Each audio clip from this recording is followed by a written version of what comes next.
It is homecoming. We are set for football action.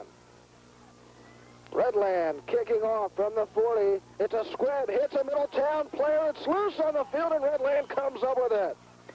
Bill Yaramchak gets the football at the 49 and a hard kick that hit the Raiders around the 45. They were not ready for it. I don't think it was an intentional squib. No, he just bleeded it right into the line drive. And when you're trying a squib kick, it's normally not done as hard, and it's also aimed at the ground. That one, a line drive right into one of the linemen who had turned back around knowing that it was a deep kick, and it ends up going against Middletown, and Redland with a big break early.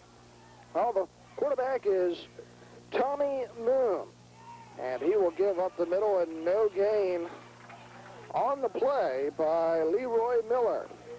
All right, let's go down the sideline. Standing by is our Matt Demme. Okay, Carnster, congratulations on being the 1996 Middletown Homecoming Queen. How's it feel? I just feel shocked. I'm happy. What went through your mind when you opened the box? I didn't expect to find the waivers, but Gary said, you got it.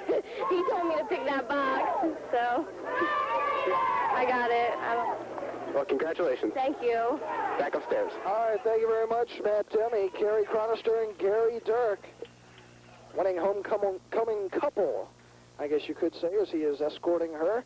Second play from scrimmage, Redland sweeping to the near side, picks up a couple. It will be 3rd down and 8. And Leroy Miller is really the guy who makes this Redland offense go. It's basically up to him. And so far this season, Redland, who always seems to bring in a huge offensive line, no change this year. And it's basically been Miller running behind this huge offensive line, wearing teams down. But Middletown has done a nice job first 2 defensive plays. 3rd and 8. Redland at the Middletown 47. Moon back to pass. Throwing far left side. He's got a man.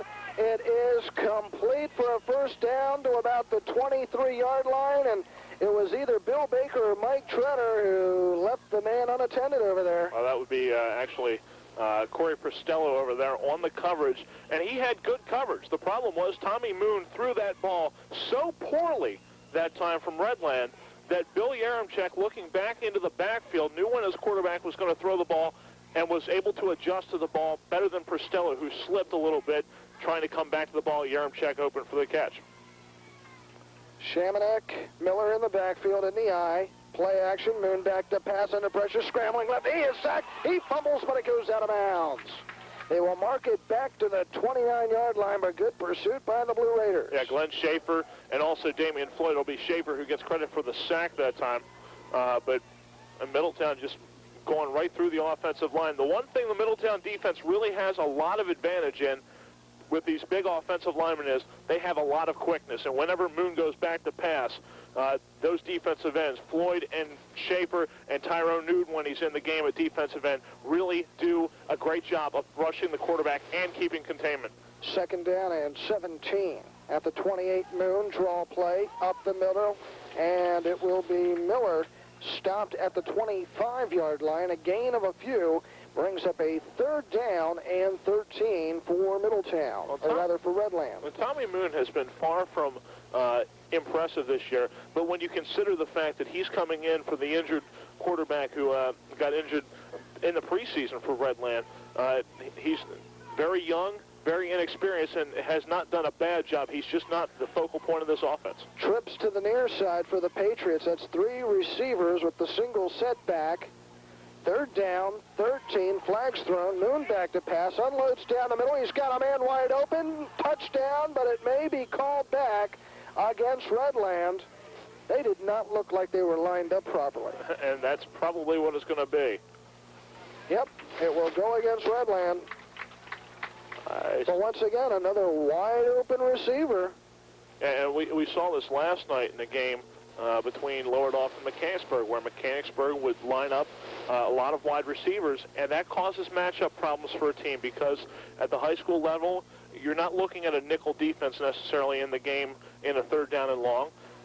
Middletown lining up putting a linebacker on one player and two defensive backs on the other two receivers, and then Miller slips out of the backfield going the same side, and there's no one to pick him up except for maybe the middle linebacker who may be on a blitz or he may be in coverage and just isn't fast enough to keep up with Leroy Miller.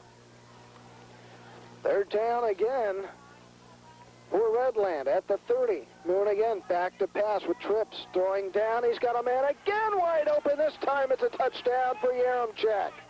Wide open, blown coverage near side. Looked like either Chortnoff or Bristello, and no one picked him up. That's the third time here on this series that the Raiders leave the receiver wide open unattended. And Steve Leedy tells me that Jason Welch was supposed to be in there on the coverage. The problem that time, a crossing route, and it's basically a pick play in the secondary, and Middletown unable to get around the pick. Kick is up for the extra point and good. We'll step out. 9:05 to play. First quarter, Redland 7, Middletown nothing. This is the Blue Raiders Sports Network. ER Lady Company is a locally owned family business specializing in plumbing, heating, and air conditioning. They also do water conditioning. ER Lady provides sales and service and installation of electric, oil, and gas heating units. ER Lady also has 24-hour emergency service, and they give free estimates on all sales and service. That's ER Lady Company of Middletown, 944-0132. That's 944-0132.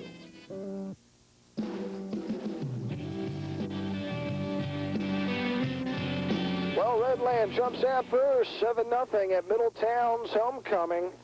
Redland kicked off in this game, kind of shanked squib, and Middletown did not get it. Redland recovered the football, and on the first drive, go down and score on some wide-open pass plays. And the Patriots kicking off. This time it will be taken by Bristello at the 17, up to the 25, and leveled hard at the 29-yard line. Ouch! Mark McDermott leveled him. He's a sophomore linebacker, tight end, and he just absolutely crushed Bristello. That drive for Redland after the kickoff miscue for Middletown, it was 6 plays, 49 yards. It took 2 minutes and 55 seconds, and there were basically only 2 big plays, a 25-yard pass to Yaremchuk, and then a 30-yard pass for the touchdown from Tommy Moon to Bill Yaremchuk. First and 10 for Middletown. Bill Baker is your quarterback. He will bootleg it to the right side, and he will pick up only a couple yards out to about the 32-yard line. Bill Baker getting his first quarterback start of the season over Leonard Brown, who's academically ineligible, and Baker, who saw some action last season as well at quarterback, I should say the past couple years, and mainly moving from that wingback position to the quarterback position. One thing, and we saw it on the first play, they're going to try to get him comfortable by running some plays that he's comfortable with, and he's been running as a wingback. Hey, let him carry the ball on first down. Second down and 8, backs your split. Wide to the near side for Middletown. They trail 7-0. Baker back to pass, throws near side, but he overthrew Treader because he saw bodies in front and he got leveled as soon as he released it. Josh Pyro with the tackle on the quarterback, Bill Baker, just as he released that football. It brings up a 3rd down and 8 for Middletown. And this is the kind of situation you don't want a quarterback who doesn't have a lot of experience in there getting into. And that's a 3rd down and long situation on his first drive. He's not comfortable in there yet as a starting quarterback, and Middletown, with the inability to complete that pass, puts him in that position. Double wing and a single setback this time. Baker back to pass, scrambling left. Now rolling right, lobs one, complete to Noon. He's got room, far side, picks up the first out to the 45-yard line. Tyrone Noon just kind of hanging on the right side of the line, and luckily he was there because Baker was running out of options. And that's the kind of play Middletown's going to have to use today, because the only reason Noon was around was because he was back there helping to block this big defensive front from Redland, who eventually crashed through. It was pretty good pass protection. And finally, Baker ran out of receivers, came back around, and there was Noon standing there after blocking, and he was open for the little outlet pass. Full house backfield, give to Treader. He tries sweeping near side and going up the middle. Stopped at the line of scrimmage, no gain. Brings up 2nd and 10 for Middletown at their own 45-yard line. I'd like to welcome you along the homecoming 1996 John Wilsbach, Brian Kaiser, Steve Leedy, Andy Cochran and Matt Demme, Roger Garber, Jim Starlepper, our engineer. Carrie Chronister named homecoming queen. Actually selected before the game, picked the white rose. Second down, 10 for Middletown. Back split, wing far side, split near side. In motion goes Zeiters. Back to pass Baker. He has time, steps up, throws, complete to Treader, still standing and not back. He will be close to a first down. Looked like he didn't get it, but wow, did Baker throw in a lot of traffic there and get it to Mike Treader. Is that a hideous spot? And absolutely a great play from Treader to catch the ball. He catches the ball 2 yards further than where they spotted it, and he got hit a couple times, but the forward progress was stopped, definitely, and Treader had no chance to do anything else. He's spinning around, but his forward progress was stopped almost near the first down marker. The referees blew that call. Third down and 3 for Middletown at the 49 of Redland. Zeiters goes in motion. Baker pitching right side. Treader cuts to the outside, 45, 40, 35, and he gets knocked out of bounds after picking up the first down. Brian, we talked about that bad spot just a moment ago, and one of the questions we talked to Mike Dunn in the pregame interview about is the officiating this season in football, and the fact that it appears that Middletown has been overly picked on with penalties while the opposing team has not been, and we've seen some blatant plays by the opposing teams and no flags thrown. And he didn't want to comment too much about it, but he definitely says there is a problem there. He doesn't know if his players are talking too much to the referees, and that's why they're looking at him. First and 10 for Middletown. Backs are split. Give up the middle to Prostello. He'll pick up a few on the carry. But he said he doesn't know if the players are talking to the referees too much, if his sideline guys are yelling, or his coaches too much, that they're paying more attention. But he's definitely concerned about, a little upset with some of the calls. Yeah, and definitely it's obvious by the statistics. We have them. We could go in, and there's no reason to, because it's obvious. Every single game, Middletown has more penalties than the opponent. You can say that it shows that Middletown should be more penalized. That's not the case. Treader sweeping right, cuts it up at the 30, 20, 15, and down at the 14-yard line. Now they're going to mark it back at the 16. But it is a first down. Well, we're seeing what Middletown needs to do. Redland with a huge defensive front line, but Middletown has the quickness advantage. The way to take advantage of that, get your running backs to the outside. And on the pitch sweep, on a third down and 2 for Middletown, Treader got big yardage. This time he sweeps outside, and instead of cutting back early like he does a lot of times, he kept going outside, big yards. Prostello on first and 10, going off right tackle, picks up a couple inside the 15 to the 14-yard line. 7-0, Redland leading. 5:10 to play here in the first quarter. Beautiful day for high school football. I'm sure some of the fans in certain seating locations don't like the bright sunshine in their eyes that much. Always great to see the alumni come out in force. We've got the end zone bleachers with about 50% capacity. Middletown, second down, pitching, Treader, cutting at the 15 and down to the 13. He was able to eke a couple out of that. That's a play Middletown's going to have to go with a lot today. That pitch sweep, trying to get Treader outside one-on-one against a defensive end. And that time it happened. Treader made a move, made the defender miss, and picked up a couple yards. But we have a third down situation now for Middletown where it probably will have to go to Bill Baker to throw the football. So third down and 7. Full house backfield with Zeiters, Prostello, and Treader. Now Zeiters going in motion to the far side.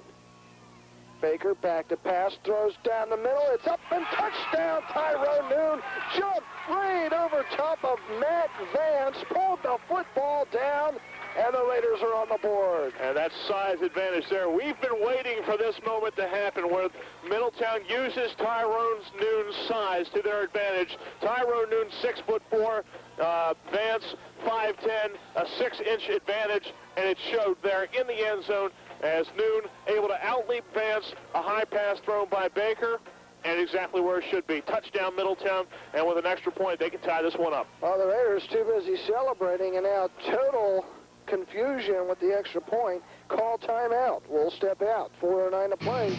First quarter, Redlands 7, Middletown 6. Get ready for the extra point. This is the Blue Raiders Sports Network. Why not choose the pharmacy that does the most for you? At Rhodes Pharmacy, confidence is what we're all about. All prescriptions at Rhodes are double-checked for accuracy, plus Rhodes provides patient counseling, area-wide delivery, 24-hour emergency service, plus friendly, courteous service with a caring attitude. Rhodes Pharmacy is a participating pharmacy for all insurance carriers and HMOs. You don't have to leave town to get discount prices and quality service. It's all at Rhodes Pharmacy of downtown Middletown and 17 West Main Street in Hummelstown.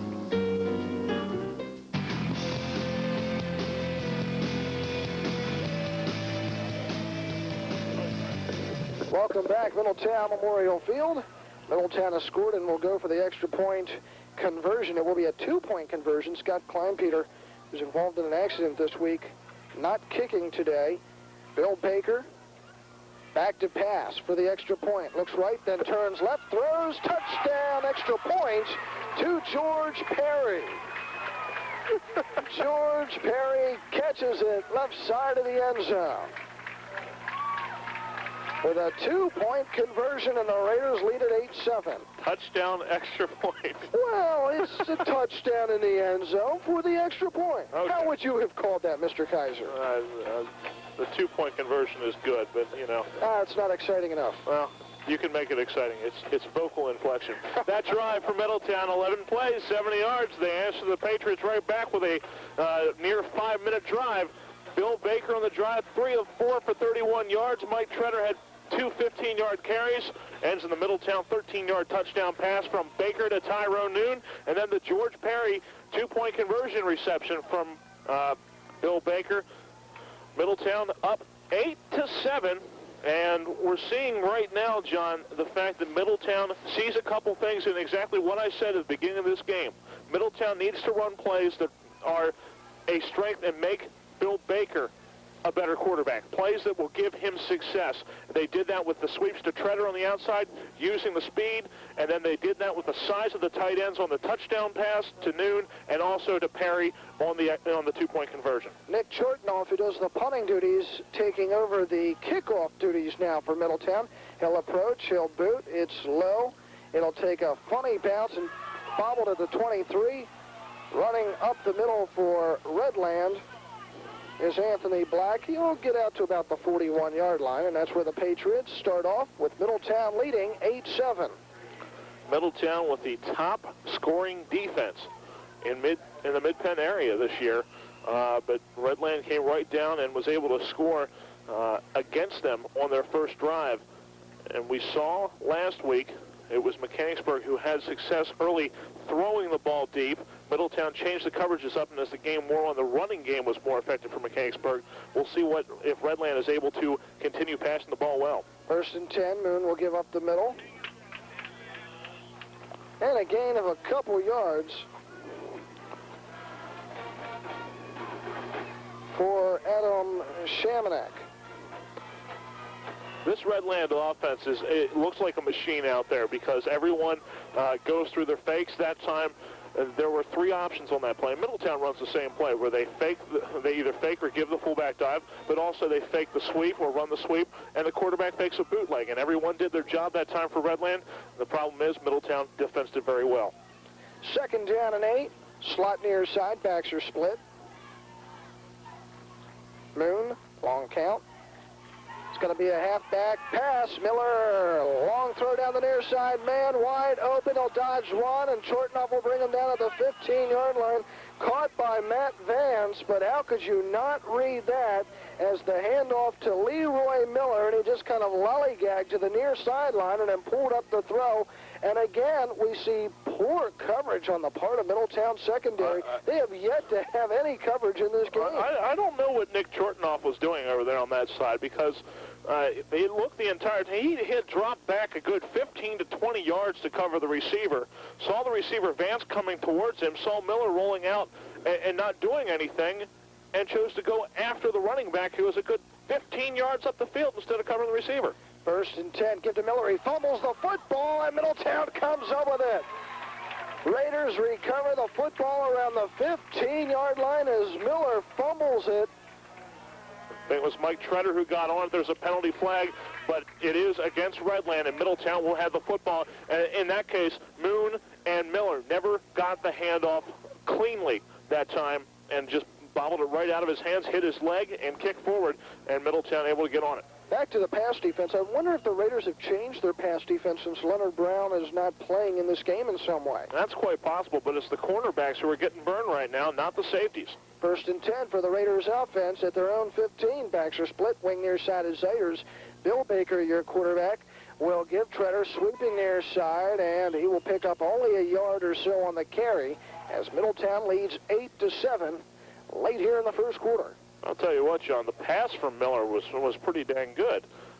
Compared to Tommy Moon, who has been floating the ball, Miller's pass actually, as wide open as the receiver was, he better get it there, but it was a very nice spiral down to Vance, and we're seeing right now from Middletown breakdowns on defense, but the rushing defense comes up with a big play. 2nd down and 9 for the Raiders. Back split, wing to the far side. Treader goes in motion. Baker will give. Zayers up the middle, trying to break one tackle, gets twisted around at about the 23-yard line. Will be a gain of about 7. I'll give him a gain of 8. It will be 3rd and short. Meanwhile, Middletown player Brian Siders goes to the near side. May have a hand injury. Looks like just a dislocated finger, and he'll get the old yank. Not a pretty thing to watch, but something that's very effective in fixing those things. 3rd and short. Raiders with a slot to the far side. Pristello with the carry and goes nowhere. He got hit as soon as he got the handoff, brings up 4th down and 1 for Middletown at their own 24, and they will be forced to punt. I'm a little disappointed in that play, John, because Middletown choosing to go with the fullback dive that time on 3rd and very short. You've got Bill Baker, who's basically a running back in the backfield. Early in the season, they said he was the best short yardage back you have. You don't even risk a handoff or going back any further. Just run him up the middle. Jordan back to punt for Middletown. Standing at his own 10. Good snap. Oh, just gets it away in time, and a beautiful punt all the way back to about the 38. Miller runs to the far side of the 40, knocked out of bounds at the 47-yard line.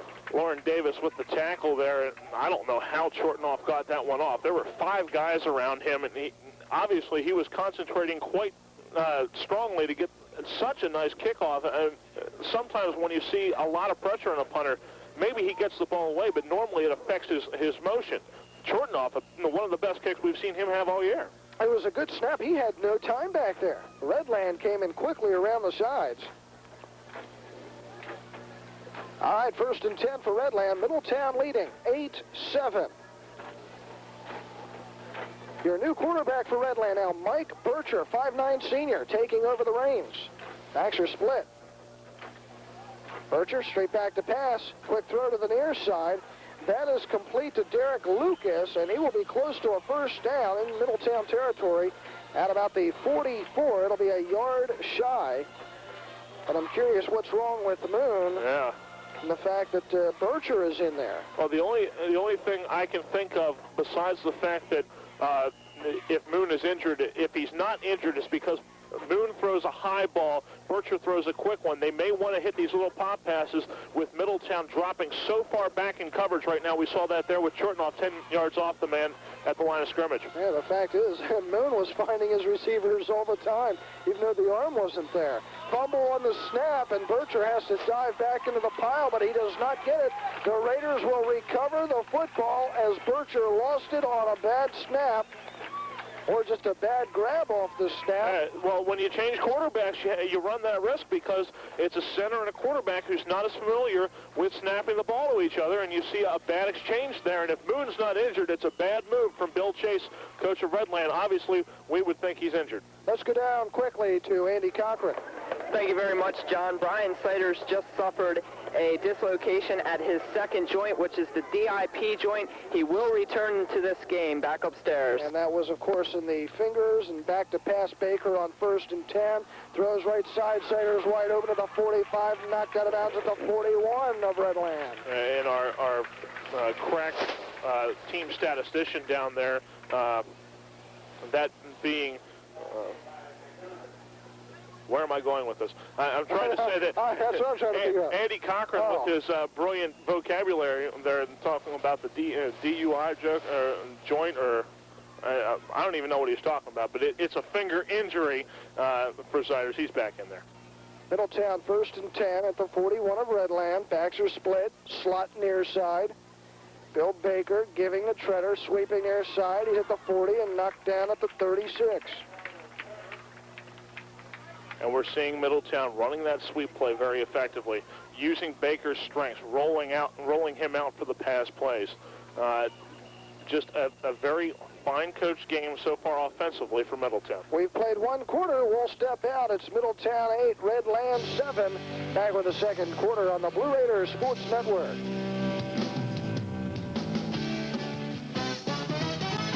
Talk about service. The people here are so friendly. They're just terrific. Talk about value. I like Fox's because of convenience, the quality, the prices. Talk about quality and freshness. I especially like the meats and the produce. Let's talk about all the reasons why Fox's Market make you feel good. Fox's Market. Fox's is a proud supporter of Middletown athletics. Make you feel good. Fox's Market make you feel good.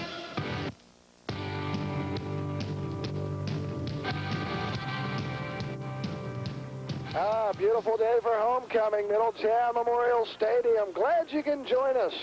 And we wish you were here because there's a lot of alumni out here in Forest. Great to see everyone come back to Middletown this time of the year on a beautiful fall day as the Raiders lead it 8-7 as we get set for the second quarter. Middletown at the Redland 36. Mike Treader so far in this football game, 6 carries, 37 yards, and Bill Baker only 1 incompletion. That was his first throw of the game. Since then, he was 4 for 4. Now we get a flag from the linesman to the near side as the Raiders line up. I'm assuming Middletown motion. And it will be. It looked as if he was very excited about throwing that flag, too, as he took it out of his pocket and threw it a good 15 yards to his left. Obviously, he saw something blatant that time. Middletown's interior line moved, and they will mark him off 5. Well, it takes it back and will be a 2nd and 10 at the 41 of Redland. Backs are split. Ziders goes in motion to the near side, giving the Raiders twins. Baker back to pass, throws near side, and it is caught. One-handed grab by Damian Floyd at the 35, sprawling out and pulling it in with the left. Yeah, Damian Floyd has cracked into the Mid-State's top 10 receivers at number 10 this week with 19 catches on the year for Middletown, and that one was his best one of the year so far. A one-handed grab, and it was a timing pattern from Baker to Floyd, as Floyd on the out pattern turned around, and there was the ball right in his hand. 3rd down and 5 for Middletown at the 36. Back split, wing near side. Ziders now goes in motion on the far side. Give Treader, trying to go up the middle, now cuts the other way, breaks a tackle, and will be close to a first down at the 31-yard line. Baker ran right into the back of one of his blockers, had really nowhere to go on the left side of the line, and cut it back the other way. And they're going to have a measurement right now. It's very close. And based on where the chains are right now, it looks like he's got the first down. Well, let's go down the sideline. Standing down there is our Andy Cochran. Thank you, John. They're just getting set to pull the chains tight. It looks as if they will have it by about the nose of the ball. And they do. Hey, Paul McGuire has nothing on me. I'm 3 for 3 this year in first down calls now. Paul who? Paul McGuire, the NBC, some of us who have our Sundays off and aren't near as busy as you. Oh, okay. I know you have yard work to do on Sundays, so. 1st and 10, don't remind me, that's tomorrow. 1st and 10 for Middletown at the 31, backs are split. Bill Baker gives Treader sweeping left, cuts it off the end, tries going up the middle of the field, and he will pick up 5 to the 25-yard line. Well, Redland coming in did not know for sure if Leonard Brown was going to be out of this game. They had heard the rumors that he was academically ineligible, but you have to prepare as if he's going to be in there because you don't know if those rumors are true or not. But I would expect to see them make adjustments at halftime, so it's important for Middletown to get an advantage here in this first half, moving the football with Baker. 2nd and 5, Treader sweeping to the right, goes nowhere, will lose a couple. You've really got to give this Redland program a lot of credit as well. They got called up in the Mid-Penn 1 a few years ago without, I guess, their approval. They did not want to go up. They weren't too happy about that, no. And when they did, their program suffered. They couldn't buy a game half the time, and they were waiting for the realignment to move back to Mid-Penn 2, and it has done wonders this season, as Coach Bill Chase admitted in the pregame show. 3rd down and about 8 for Middletown. Baker scrambling left, back to pass, throws, he's got a man. Treader can't hold on, he got hit hard just as he grabbed it, and the ball popped out of his hands. Would have been a first, brings up 4th and long. Matt Vance with a big hit, but we see for the first time the difference between Bill Baker throwing the football and Leonard Brown throwing the football. And it's not a bad thing either.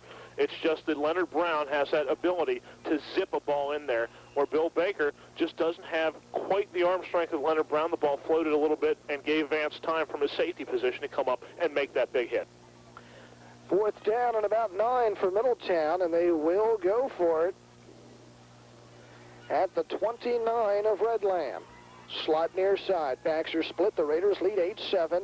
Play action. Baker back to pass. Throwing down the middle. He's got a man. It's intercepted at the 5.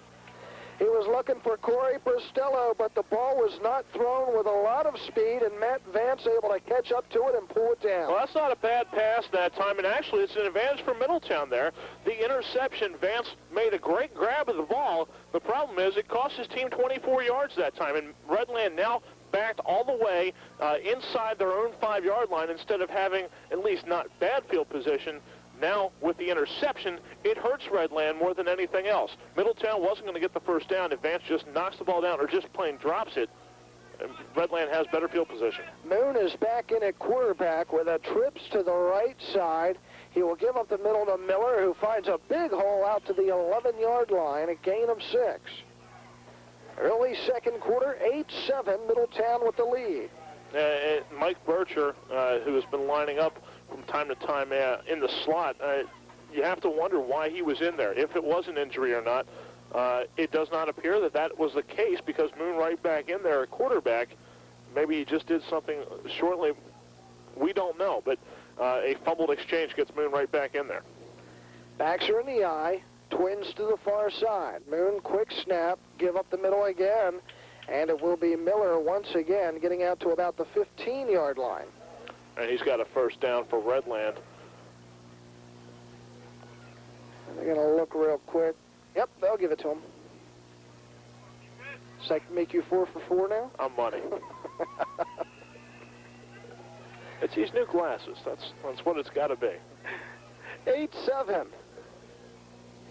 Middletown with the lead on a touchdown pass to Tyrone Noon. And a 2-point conversion pass to George Perry. Twins to the far side, 1st and 10, backs in the eye. Moon will give on the slight delay. Cutting outside is Miller. He's got some room around the end. Breaks a tackle out to the 30, to the 40, and knocked out of bounds. They will mark him back out of bounds at the 34-yard line, but he certainly took advantage of that sideline. Yeah, Middletown not looking for the sweep. They've been running Miller between the tackles the entire game so far, so the linebackers took a more inward route when Miller got the handoff. He bounced it outside, went on the sweep action, and George Perry just couldn't run him down around the end. Miller able to square the shoulders going around and finally knocked out of bounds by the secondary after a first down carry. 1st and 10 for the Patriots. At their own 33. Baxter in the eye, Shemanek and Miller. Wide near side, split far side. Moon, back to pass. Quick throw near side, way over the head of Yaremchuk, out of bounds.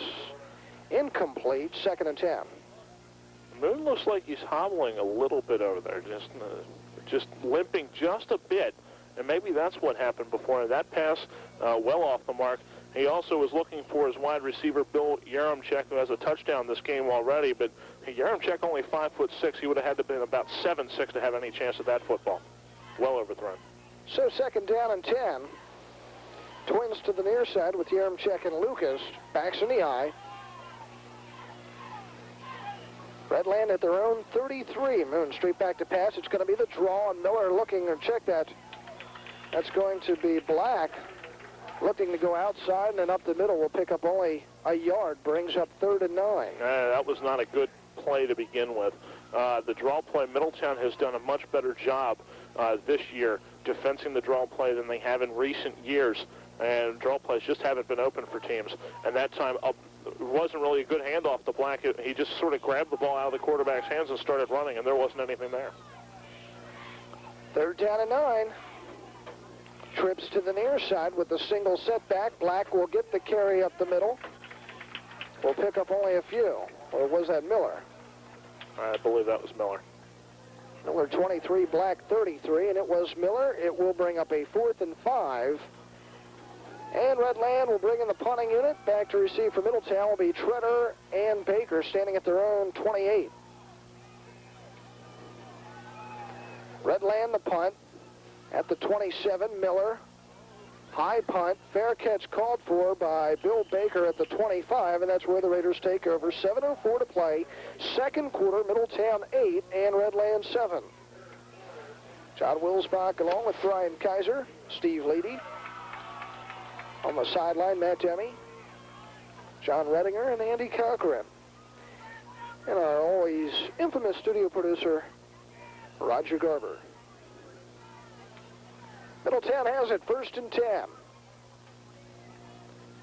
Damian Floyd will go split to the near side. Treader in motion. Raiders now the trips to the near side. Bill Baker at quarterback will give the draw play up the middle. Corey Porcello, and Porcello breaks a couple tackles and picks up 5 out to the 30. Well, that's a play that teams like to use a lot on 1st down. When they have a single setback, they rotate Treader out of the backfield to give a trips to the near side. What that does is it spreads the defense out and tries to give more room for Porcello to pick his holes on the inside, and that's exactly what happened. He found a little bit of a crease and got 5. 2nd down and 5. Full house backfield this time for the Raiders.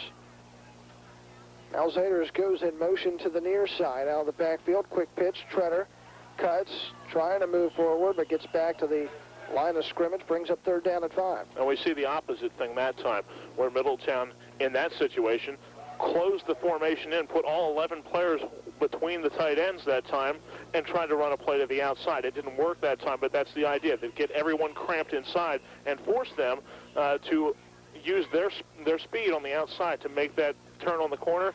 Weren't able to do it that time. 3rd and 5 for the Raiders. They lead it by a point.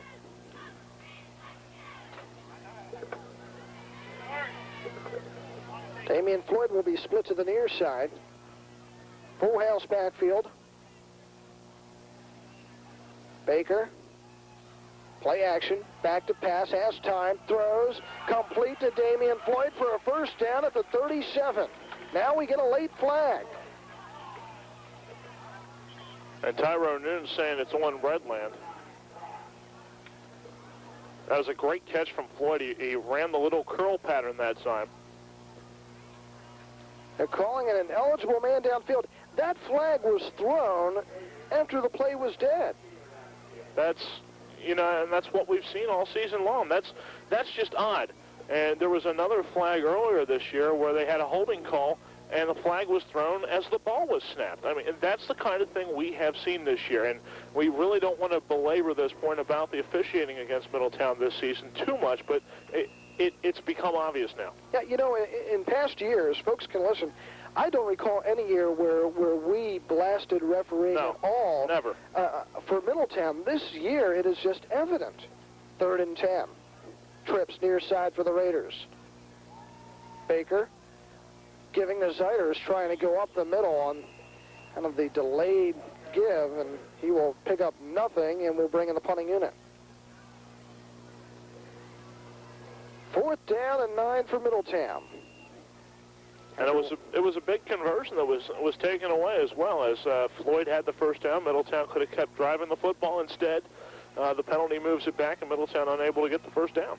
Chortenoff in the punt, standing at his own 13. Good snap. Unloads one end over end. Takes a weird bounce around the 40, goes to the far sideline, and the Raiders will down it at the 43 of Redland. 4:42 to go here, second quarter, 8-7, Middletown leading Redland. Coming up at halftime, we'll hear from Andy Cochran and the Varsity Corner, giving you a rundown of all the other Middletown high school varsity sports and how they're doing so far this season. And we'll also hear from many of the other honored guests and celebrities here at today's homecoming. Hopefully we'll get a word with the Grand Marshal, David Judy himself. First and 10 for Redland at their own 43-yard line. Twins to the near side, single setback. Moon, the quarterback, has a man going in motion to the near side. He will give up the middle, though, to Miller, who slips at the line of scrimmage. 2nd and 11. And, John, the quarterback to running back exchanges, the handoffs themselves, just are not clean right now from Redland. As that ball, it was taken by Miller, he bobbled it a little bit. It just doesn't look like Moon is shoving that ball into the chest of the running back right now. The running backs seem to be going out and grabbing the football instead of having Moon slam it into their chest to run the football. And it's something to keep an eye on later on in this game. 2nd and 11. Wide right and left. Moon back to pass under pressure. Unloads incomplete. Tyrone Noon was coming in on him very quickly from the near side. Yeah, you said unloads. It was Tyrone Noon who unloaded that time for Middletown, as Moon had no chance. Noon taking an inside rush from the defensive end spot, and he beat his man to the mark and was able to get right in on Moon, who only took a 3-step drop instead of the normal 5 or 7-step drop that quarterbacks normally take, and it gave Noon a better angle on Moon. Something like that. 3rd down and 11 for Redland. At their 43, Moon back to pass, throws, intercepted by Chortenoff at the 49, to the 45, trying to break a tackle and gets bowed over right there by Matt Vance, but Nick Chortenoff with a big interception. 6 yards on that return. Middletown has it 1st and 10 of 45 of Redland. Well, teams like to pick on Chortenoff, and that's because he stands so far back, but that time got a great read on that pass, saw the quarterback take a short drop, and that's one of his keys. The fact that the quarterback takes a short drop means it's probably going to be a short pass because they don't have the time to throw anything long. Chortenoff makes a quick break on the ball, jumps up, steps in front of the receiver for the interception. Big play for Chortenoff, and a nice read of his keys. Baxter split, wing far side. Baker back to pass, looking right. Throws down the middle too high for George Perry, incomplete. He had him wide open, though. He's a big guy, but not that big, as Baker just lobbing it a little bit too high for Perry. He was open, and that's because Floyd had had double coverage on him and had run them 10 yards deeper on that play. Perry was open underneath. He had a couple steps on his man. 3:52 to go, second quarter, 8-7 Middletown, leading Redland. Raiders have it. 2nd and 10 at the 45 of Redland. Wing near side, back split. Al Ziders goes in motion, far side, giving them a twins. Treader trying to sweep left. He will go nowhere, wrapped up back at the 50-yard line. Nick Grayshock with the tackle.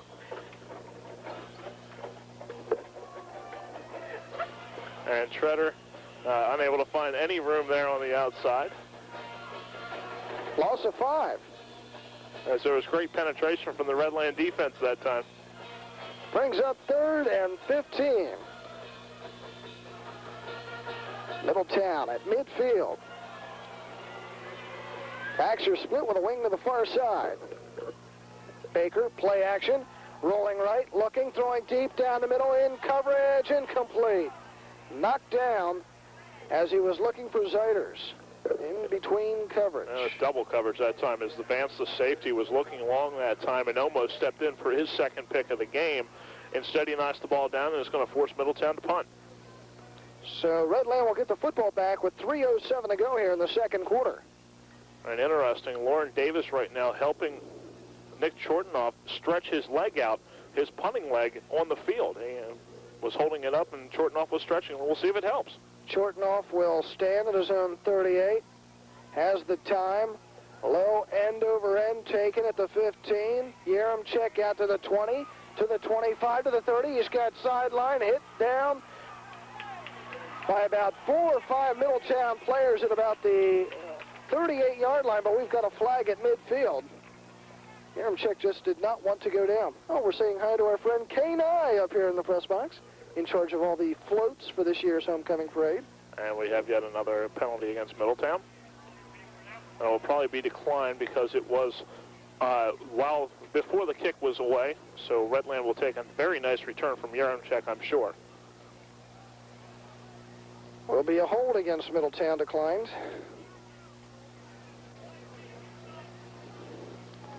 Racking up the penalty yardage. Well, this one doesn't count, though, because they take a nice return, and Treader ended up being the man to run down Yaremchuk. The problem with that punt from Chortenoff, it had the distance. It just was a line drive right to the player.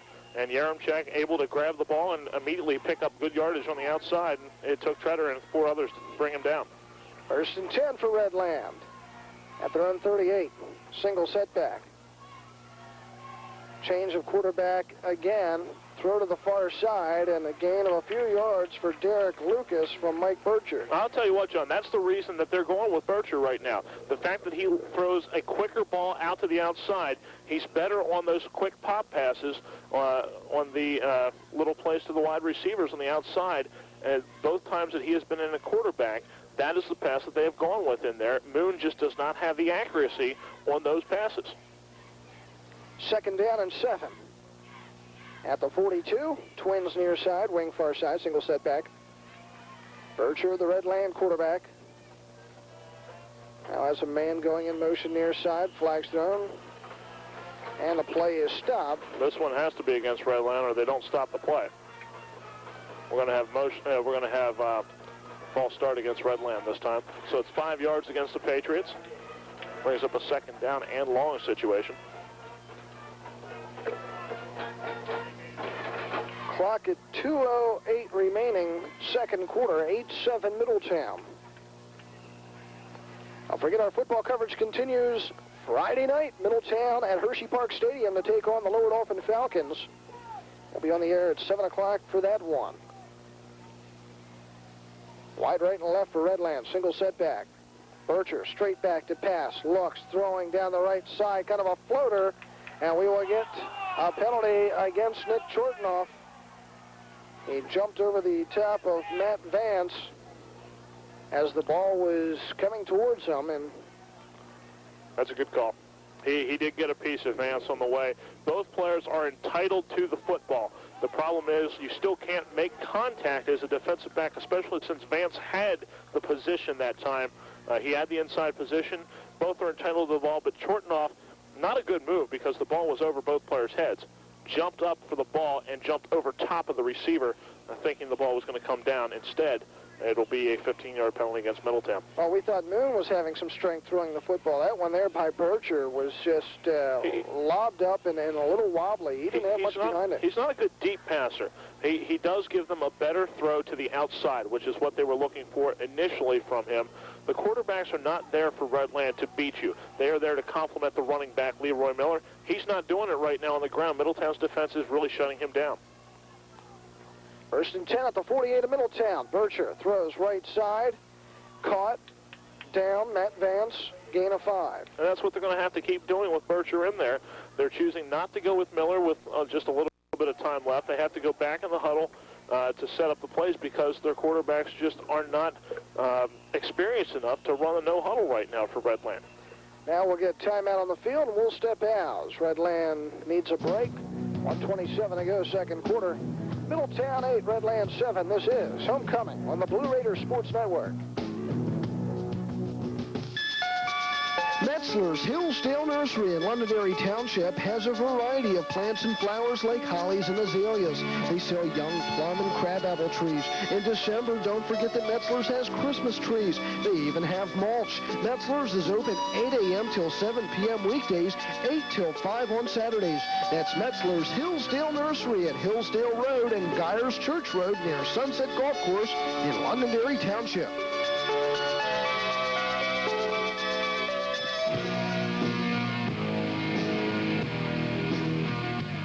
now Middletown leading at 8-7 over Redland.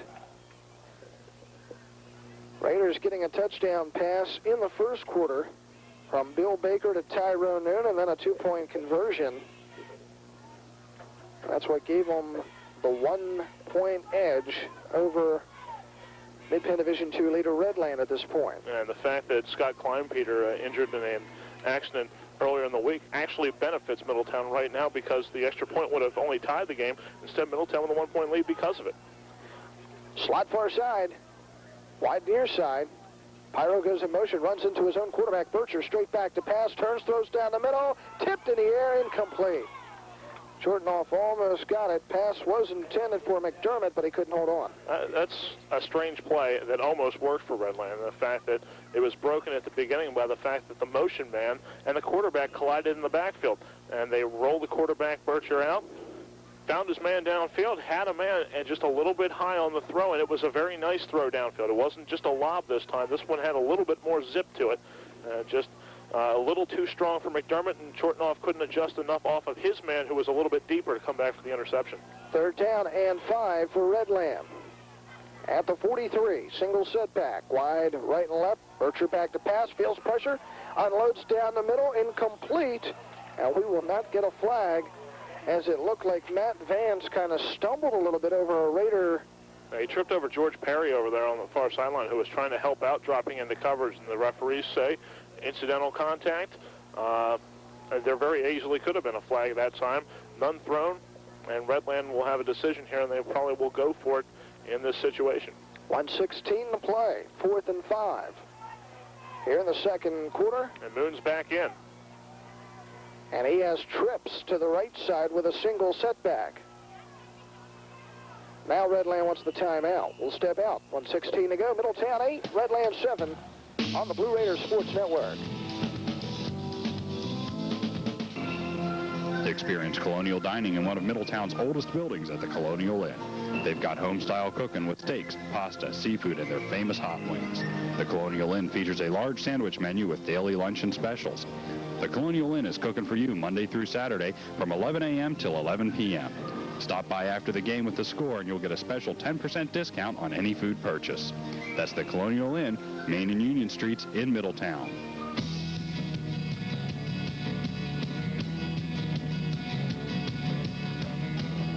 Welcome back. John Wills back along with Brian Kaiser. Homecoming at Middletown today. And they had the festivities to choose the homecoming queen before the contest. Carrie Chronister, this year's homecoming queen.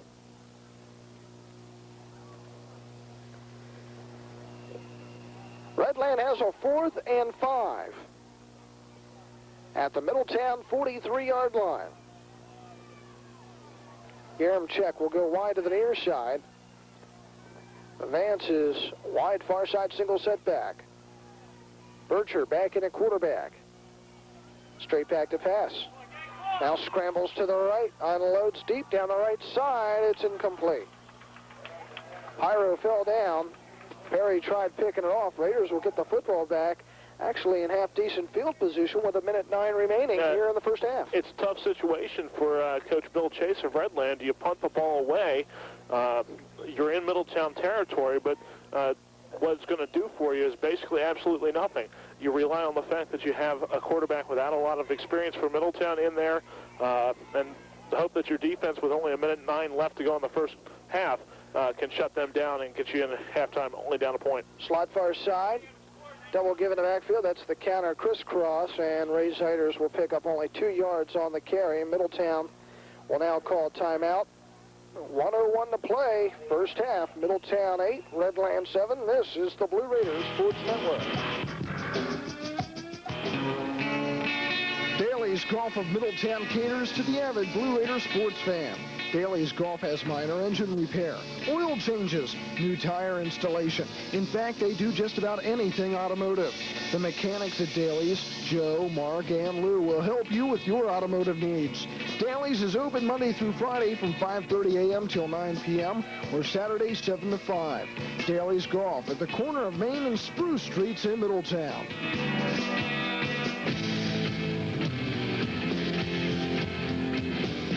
Welcome back to homecoming, where Middletown has won 11 of its last 12 homecoming games here at Memorial Field. And the last loss, 1992, to Lower Dolphin in a 12-0 loss. Last time, incidentally, the Middletown played Redland on homecoming was 1977. Not true. Trounced. Oh, I'm sorry. You were 1980. correct. 1980. Doesn't matter. They got trounced both in 1980 and 1977 by Redland. Well, I believe in 77 it was Wally Vogelsong who was the coach, and I believe 1980 may have been Terry Eberly as the coach that year. Second down and 8 for Middletown. Trips to the near side with Tretter in motion. Baker will give the draw play. Costello breaks a couple tackles, gets across midfield on the far side. He's got room at the 40, 35, knocked out of bounds at the 30-yard line.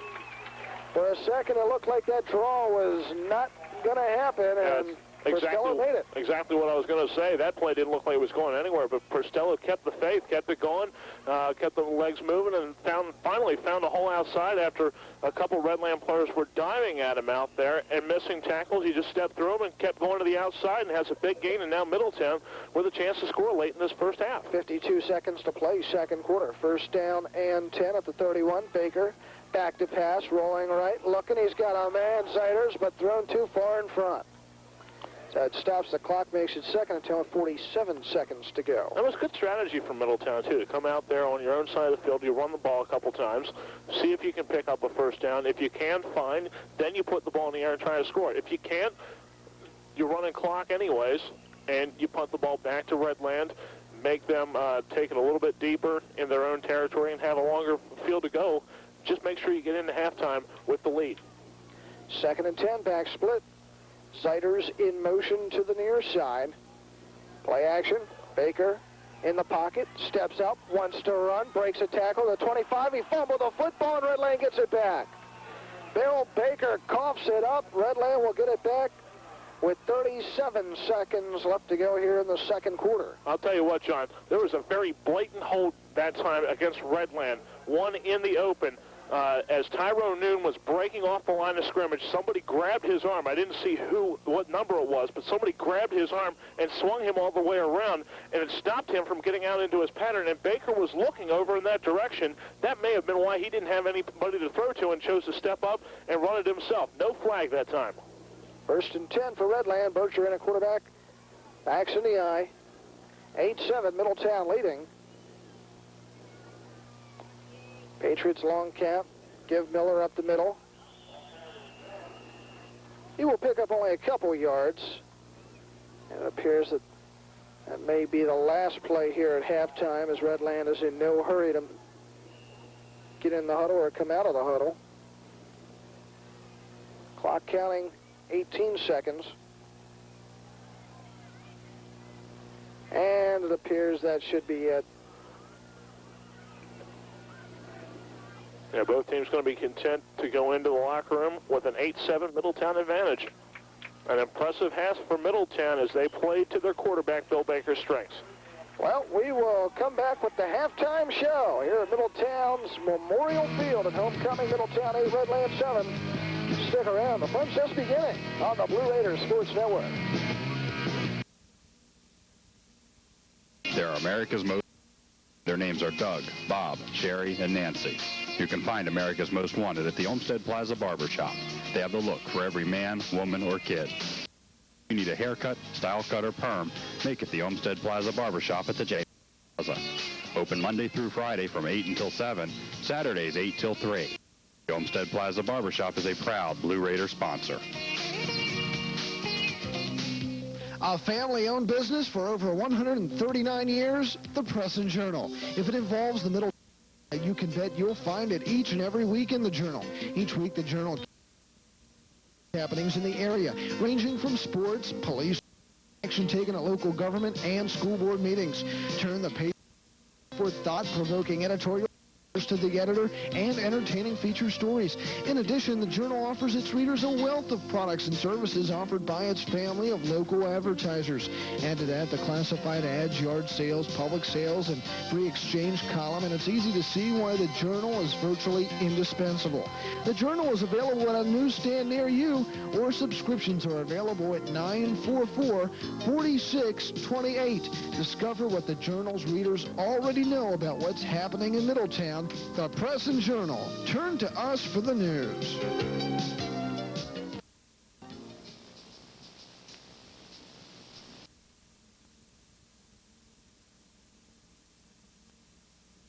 All in the house tonight, this afternoon for homecoming 1996. And we've got an 8-7 score at halftime. Middletown leading Redland. 2-point conversion, the difference. Middletown trying to get fired up in the second half. Mike Dongai, head coach, his first homecoming in Middletown, trying to fire the guys up before the second half kickoff. And Scott Kleinpeter will kick it off here to start the second half. So his injury, evidently not enough to keep him out of homecoming here for the second half. We'll see how he can do. And for the call of the second half of action, here's John Wilsbach. All right, thank you very much, Brian. Great to get down to the stands here and mingle with the crowd at halftime. A lot of the alumni. Squib kick down the middle. A long bounce will finally be picked up about the 17-yard line by Miller. Almost lost it, in fact. But he takes it out to about the 27. That's where Redland's going to set up shop. And Middletown did an excellent job in the first half of stopping Leroy Miller. 40 yards is all that the star running back from Redland was able to muster in the first half. In fact, Redland at the end of that first half, partially because of the time constraints and partially because of the fact the running game wasn't going anywhere, went to the air almost exclusively at the end of that first half. And we see Tommy Moon as the starting quarterback beginning the second half. Backs are in the eye. Wide left, split far side. Moon will give second man, that's Miller, mid at the line of scrimmage, dives forward for a gain of 1.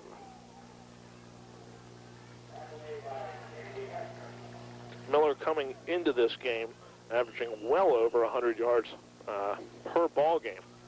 And really, Middletown has been able to shut him down. He's averaging, let me do some quick math here, almost 150 yards a game is Leroy Miller. And Middletown really has shut down his running holes. There's only been about one carry in this game where he's gotten big yardage.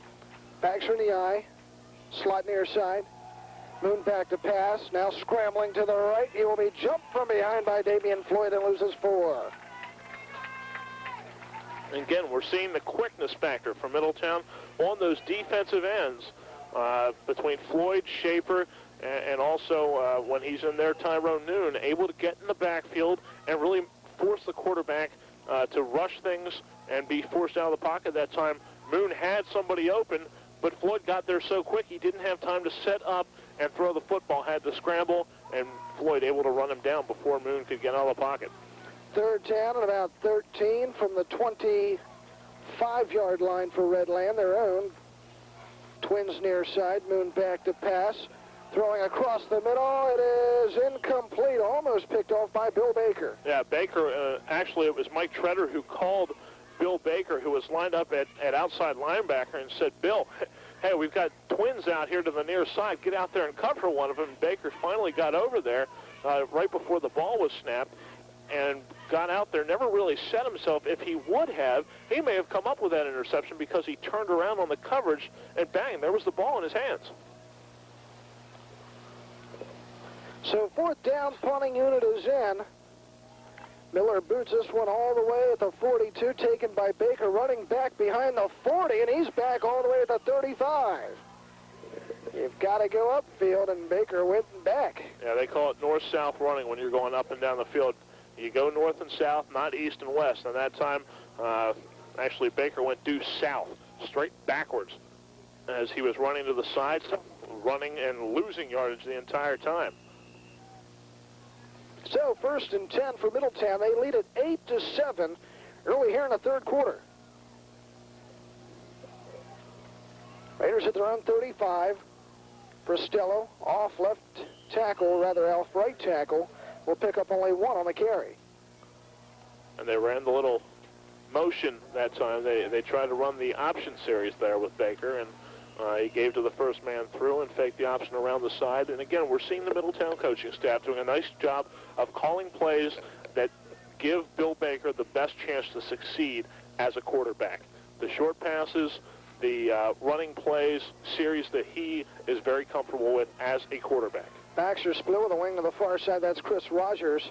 Maybe a busted play. Baker scrambling to the far side. Fumbles the football, and Redland gets it.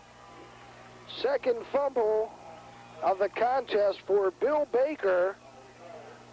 And it looked like a busted play. Yeah, it was, as he John. turned and ran down the left side of the line and let the ball drop, and the Patriots get it at the Middletown 35. As it was a busted play that time, and Baker compounded things by trying to get that extra yard turning upfield and just forgot to bring the football with him, and we have a change of quarterback. Mike Bircher back in the game for Redland.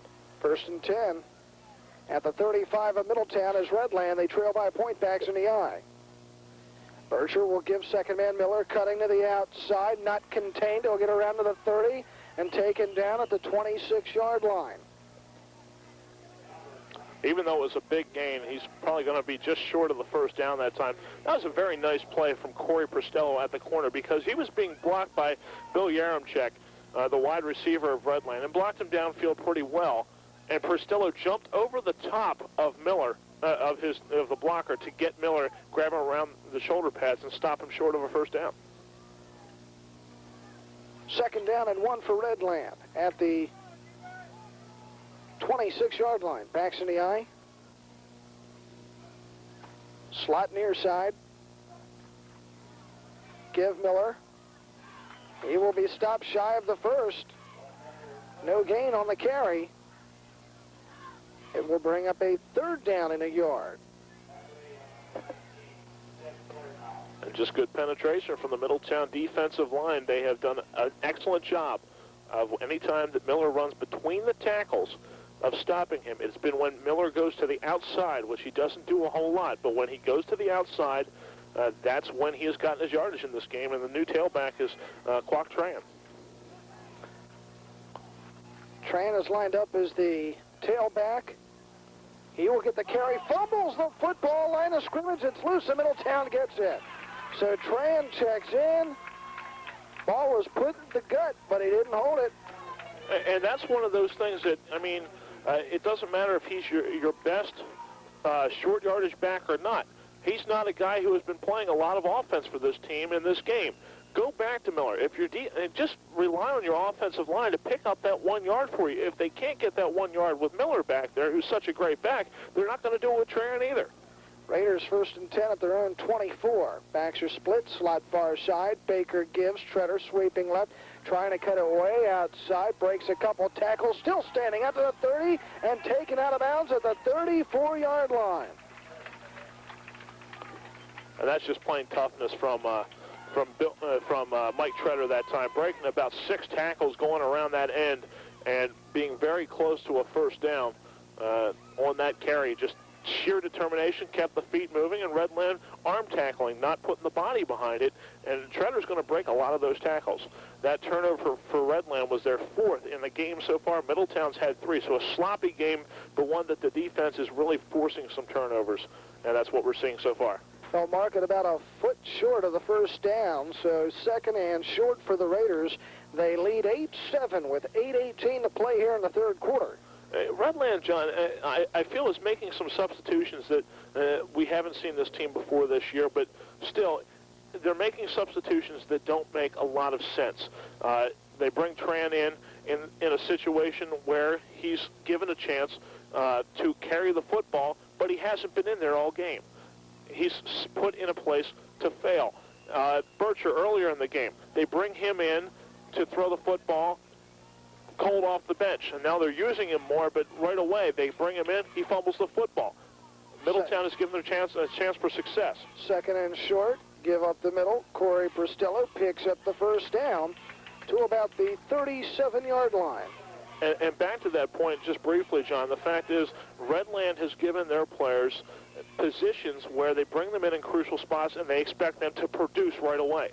Middletown, in the case of Bill Baker, just to take an example, a guy coming in, cold, has not played quarterback much, if at all, this season at the varsity level, and he is given a situation where the coaches ease him into the game, a chance to succeed instead of fail. Baker gives to Zeiters going up the middle on the counter, and he will get across to about the 41-yard line. Raiders coming into this contest leading this series 18-11 over Redland. Hadn't met in a few years because of the realignment of the Mid-10 conferences. And Middletown using the wingback a little bit more this week than we've seen them most of the season. They had not gone to the wingback as a running back much this year. Ray Zeiders now getting a few carries for Middletown from that wingback position. It's good to see that again. 2nd and 7. Backs are split for Middletown. Quarterback keeper, Baker scrambling to the near side and will pick up only a yard on the carry to the 41. It will bring up a 3rd down for the Raiders. And we have an injured player on the field for Redland. And we'll step out. 6:52 to go, 3rd quarter. Middletown 8, Redland 7. This is the Blue Raiders Sports Network.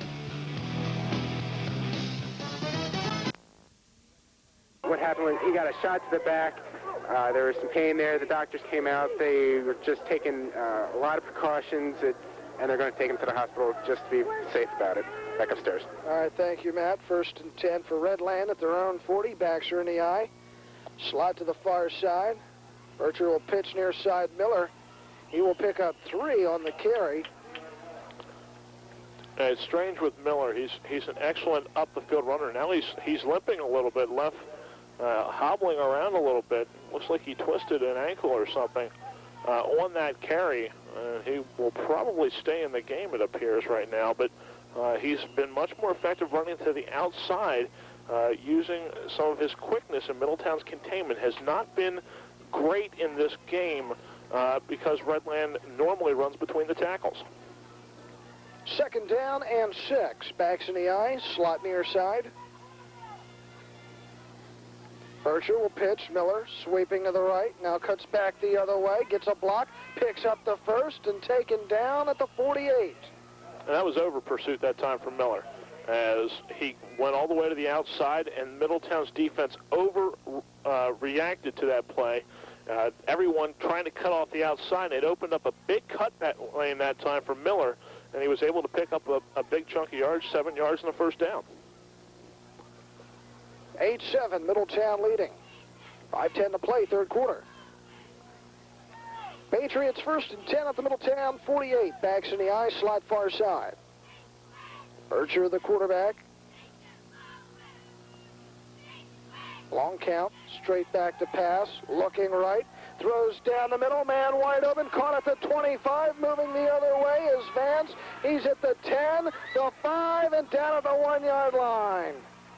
Matt Vance, wide open, middle of the field, caught it at around the 25, and takes it down to the 1. And an excellent pass from Bircher that time, but again, Middletown with those 3 wideouts, it just has fallen apart on the defensive end of things, on the coverage. They always have, and anytime Redland has run a pass out of that and run them straight up the field, Middletown has left one of them wide open in the middle of the field, and again, it burns them here.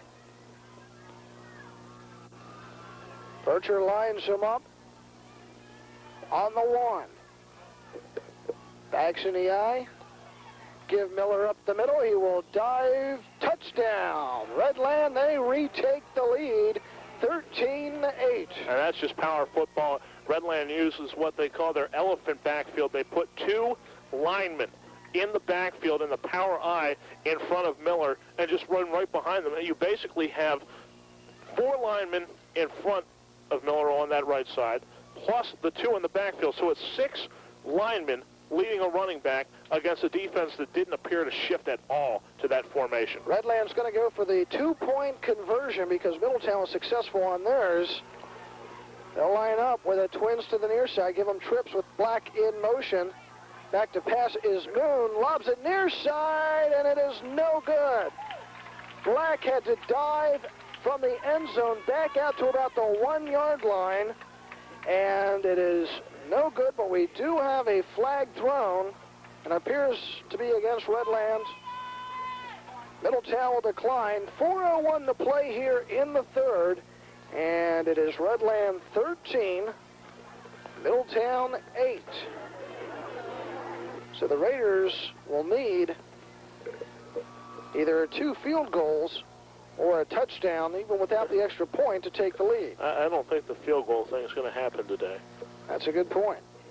So it's going to be a touchdown, obviously, that Middletown needs. But looking back at former homecomings. Interesting stat, John. Middletown has never won a homecoming game scoring less than double digits. Never in their history. In fact, in all of their losses on homecoming, only one time, at least this is dating back to 1963, but Middletown, since 1963 on, has never won a homecoming game, and they've been very successful in them, but hasn't won one scoring less than double digits. Redland to kick off from right to left. There's the boot, end over end. Welch will take it all the way back at about the 6, and he will be knocked down hard at about the 17-yard line. And Redland looking a little bit more fired up since the injury to Jeff Projan. That drive for them, 4 plays, 60 yards, 2 minutes and 16 seconds. The big play was the Bircher pass, 47 yards to Matt Vance. The drive ends in the touchdown run. Leroy Miller from a yard out. Extra point attempt. There was a pass, no good, and it leaves our score 13-8 in favor of Redland. Middletown, plenty of time left, though. 1st and 10. The 18, Treader trying to sweep right, will go nowhere. They'll mark him down at the 20. It's a gain of 1. Well, our trivia question, since it's homecoming, is how many shutouts has Middletown won with on homecoming? Oh, sure, you're going to start looking and counting. It's probably not even on there. And what was the largest victory on homecoming day while shutting out the opponent? I know that one. 2nd and 9 for the Raiders. Back split, wing near side.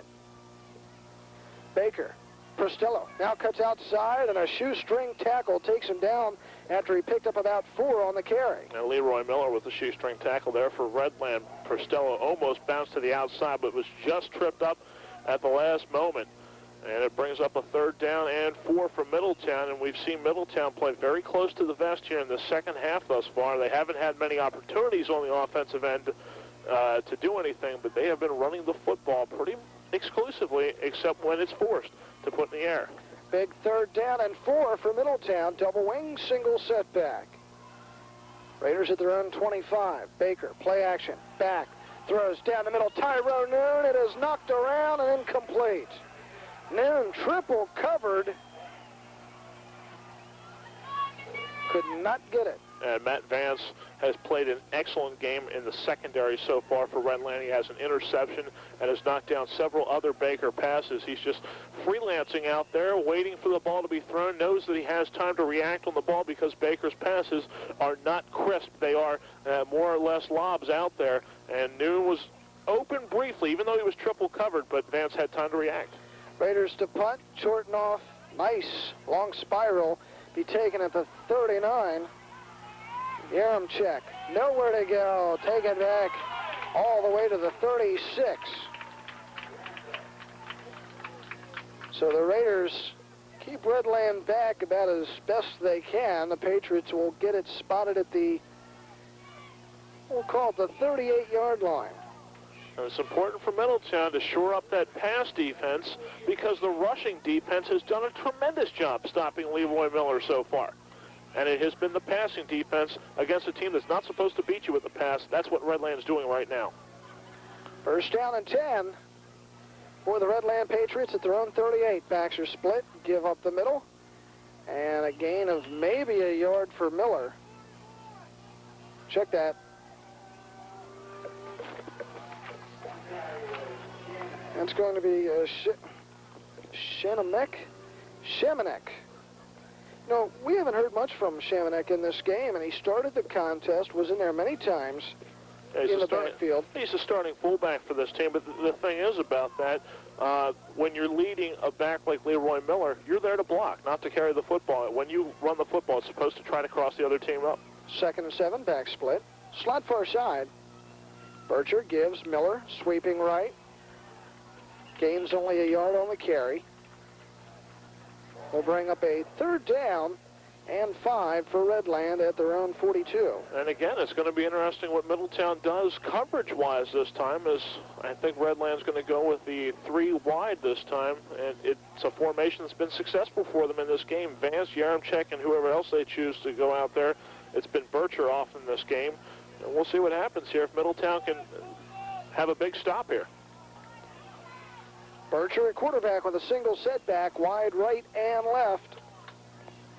3rd and 5. Bircher back to pass, throws near side incomplete. He underthrew Yaremchuk. That was going to be short of the first down anyways. Porcello was right on that play. Not a good selection that time on the pass from Bircher. So the punting unit comes in for Redland. 1:01 to play, 3rd quarter. 13-8. The Patriots leading the Blue Raiders. In case you missed it, Carrie Chronister, homecoming queen. She picked the White Rose before today's contest. Redland back to punt at the 30. That'll be Miller. Back to receive is Bill Baker for the Raiders. This one's punted to the near side. Baker's going to stay clear.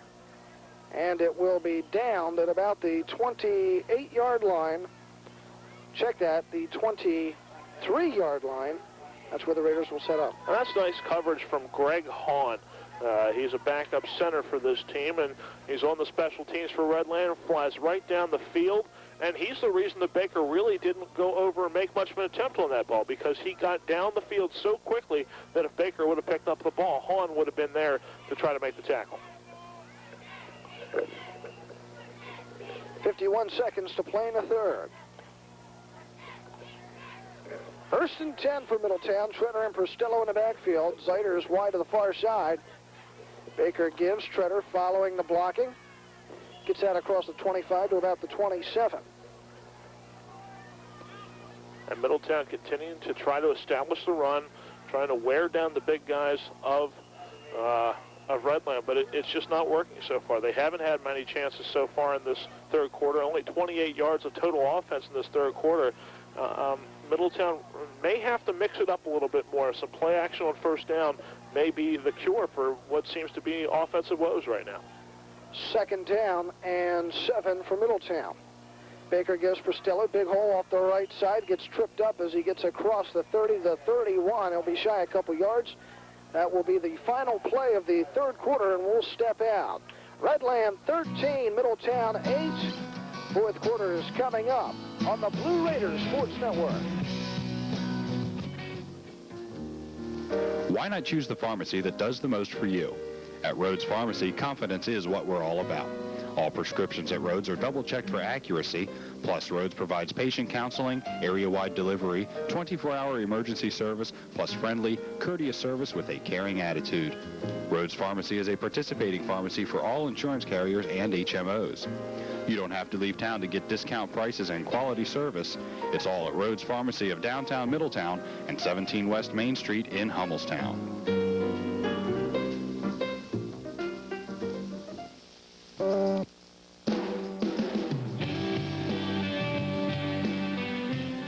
Trivia question of the day: how many shutout victories has Middletown held on homecoming since 1963, when they started keeping that homecoming series? And which was the largest shutout victory? And the answer, Brian Kaiser. How many shutouts, since you've already had a chance to cheat? And look at the answers here. Well, they've had 11 shutouts, but I did know the answer to the largest shutout. That was back in 1989 when Middletown brought the Northern Polar Bears in and blanked them 59-0, and what I remember as a very, very ugly game. It seemed like everybody that year scored for Middletown. The third string JV players even got in the game and scored that year. 3rd and 3 for Middletown. Give Porcello off the right side of the line, and he will be stopped to the 1st. Porcello in nowhere, and Redland was blitzing on that one. Almost got an offside, but no call. It will bring up a 4th and 2 for Middletown. And they're going to get the punted away. It's a play there on 3rd and 2. You know they're going to run the football, and it's a question of if you try to cross a team up or if you stay close to the vest. And it's where not having your starting quarterback really influences the play calling in that situation. You basically are almost stuck with the running play. Chortnoff back to punt at his own 17. Good snap. Just gets it away. Long, end over end. A fair catch called for by Vance. And Redland will get it at the 31. Middletown's running game really struggling today. Treader only 53 yards.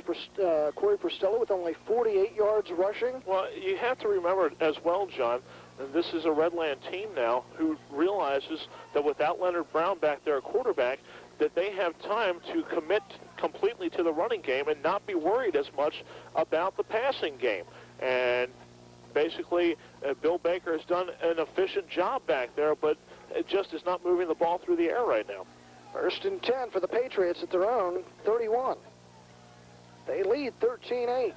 Berger back to pass, now steps up. He's going to run to the near side, and George Perry will take him down after Berger picks up about 3 on the carry. And you've definitely got to give a lot of credit to Bill Chase, working this program forward, moving it onward, and you know, he's got an excellent crew of assistants, including his newest addition, which is John Weaver, the former head coach of East Pennsboro. Yeah, this is a team that's really made big strides this year, and considering the fact that this is a team that lost its starting quarterback before the season even started, the fact that they are the lone unbeaten right now, no matter who they've played, is amazing that Redland has been able to do that, the lone unbeaten so far in Mid-Penn Division II play. 2nd down and 8. Single setback, man in motion to the near side. It'll be the give up the middle to Miller. He picks up about 3 more on the carry, and it will bring up a 3rd down and 3 for Redland. And Middletown sending in, I believe that's Steve Gussler going into the game at defensive line and bringing out Brian Zeiders, trying to get a little more speed in a passing situation for Redland. And they could do anything here. A 3rd down and a long 3 to go. They could go with Miller if they want. They could throw the football if they want. But as good as Miller is, they have been running the ball well. I wouldn't be surprised to see a play-action pass here. 3rd and 3. Slot near side. Backs in the eye. Berger pitching. Far side. Miller. He's going to the outside, and he will be stopped shy, knocked out of bounds by Prostello. It will bring up 4th and about 2. And that's why I wouldn't have been surprised with the play-action pass, just because Miller has not had his openings today. He has broken very few runs, and Leroy Miller, as good as he is, averaging almost 150 yards a game, has only 70 yards on 18 carries so far in this football game. Middletown doing an excellent job of shutting him down. They just have to find a way to score, and right now they're not getting the field position to do that. Treader and Baker back to receive. Miller will punt from the 30. This one is low. Takes a weird bounce. Treader's going to try and pick it up. He touched it, couldn't hold on, and then had to fall on it. Not a smart move. He waited too long to pick it up. Exactly. That's the problem. The Middletown punt returners, and we've seen this in the past, many, many years, this Middletown team, just for whatever reason, has never really had a big threat the last so many years returning punts, and that's because Middletown stands back there, and that situation, you've got to come up and try to make a play on that ball. Treader and Baker, like a shortstop or a second baseman in baseball. If you let the ball play you, you're going to boot it more times than you make the play. And in that case, Treader let the ball play him, and because of it, he barely got the ball back for Middletown. 1st and 10 for Middletown, their own 24-yard line. They trail by 5. Back split. Zeiders goes in motion to the near side. Bill Baker, the quarterback, back to pass, in the pocket, throws down the middle high. It's incomplete. Well, it's a good play call there. You've got to go with some play action, try to keep Redland off balance a little bit more, but just bad execution there at Noon and Zeiders, both in the same area that time, and that brings a swarm of Redland defenders. Yeah, Raiders have got to open up the passing game a little bit more. They're sending Noon out there, and he's getting double, triple coverage, and they haven't gone to the wideouts in this game. Damian Floyd has been extremely silent in this game, and he comes out now. Chortnoff goes in, but they've got to find that wide receiver more. 2nd down and 10. Now Treader goes in motion to the near side. Single setback is Prostello. He'll get the carry up the middle with a big hole. Spins off a man. He's still standing at the 30, the 40, across midfield, bumped down at the 41-yard line. Corey Prostello, big first down to the Redland 41. 35-yard carry for Corey Prostello as an excellent call from Middletown. After you give yourself a 2nd and long with the play-action pass, you go back to the run. Corey Prostello, and an official's timeout as Prostello, a little bit staggered by the tackle, is going to come out to a little bit of applause from the crowd. But Middletown runs Treader out of the backfield to spread the defense a little bit, and that opens the hole for Pristello inside when he gets the carry. An excellent play call and an excellent time for that to happen. Middletown now with good field position. Let's see if they can take advantage. 9:45 remaining in the game. 13-8 Redland. Baxter split wing to the near side for the Raiders. And Zeiters goes in motion. It will be a legal motion against Middletown. The backs are allowed to move. They're just not allowed to move forward. And that time Zeiters exploded, ready to block a full count early. So they'll mark it back 5.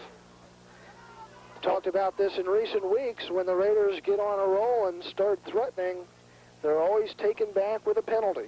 That's a big play there, and Middletown, I mean, with how difficult it's been for them to move the football, it's penalties that they can't afford right now. They are not moving the ball well when they have 10 yards to go. You give them 15, it's even tougher. First down and 15 for Middletown, and now we get another flag on the line as Zeiters was going in motion. Well, it's okay if Zeiters is going in motion. He's allowed to go in motion.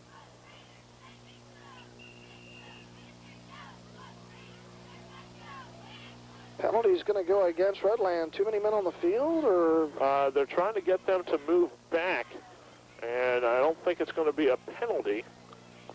They're not going to march off any yards. It's more or less a warning right now against Redland.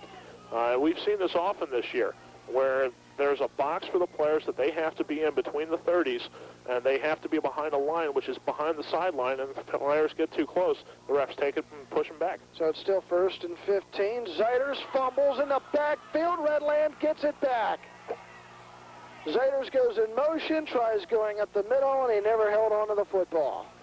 And don't know what was going through Ray Zeiters' mind there, but when he went in motion that time, I mean, he had already cost the team 5 yards on the procedure penalty, and then he goes in motion trying to make something happen, and he did. He'd never held on to the football, looking for daylight before he even held on to the football. It was a good handoff from Baker. It just Zeiters never got it. So Redland gets it back in midfield, 8:54 to play.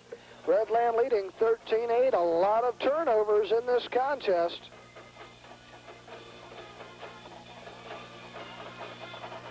I believe that's 4 each now for these two teams. And normally you don't win games with 4 turnovers. One of these teams is going to do that. Right now, Redland is in the better position. They had the lead at 13-8. And, I mean, that's a big turnover because Middletown was having problems moving the football, and they finally got a big first down, a penalty, and now the turnover in a case where even if they would have punted there, they at least would have had decent field position. Well, now they're going to put some time back on the clock. It was 8:54, and they go to 9:14. All they had to do was just tell our Matt Demi, and we could have relayed it, but instead they're trying to use hand signals.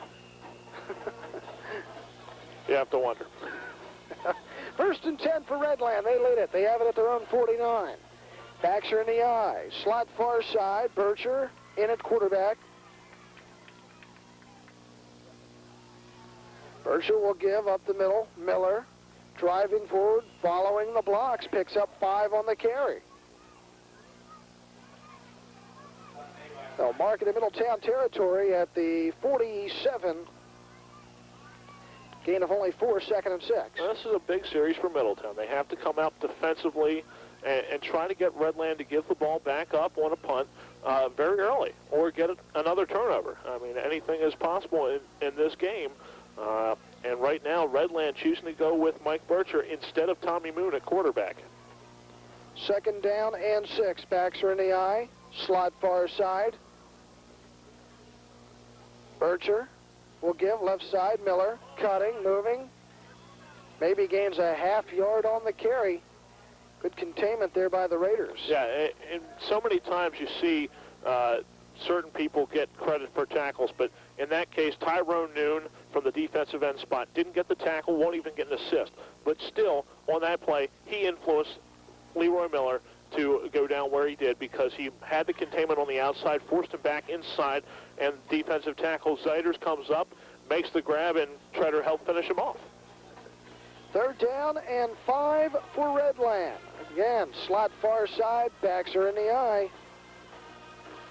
Bircher, draw play, Miller off the left side. He will be stopped about a yard and a half shy of the first down to about the 43-yard line. You know, we talked about Zeiters being the wingman this week because of Bill Baker as quarterback, but Chris Rogers also seeing a minimum amount of time at wingback. We've seen him sitting on the bench here for most of the second half, and not sure why we haven't seen him that much in the game. Not sure if he's shaken up or not feeling well.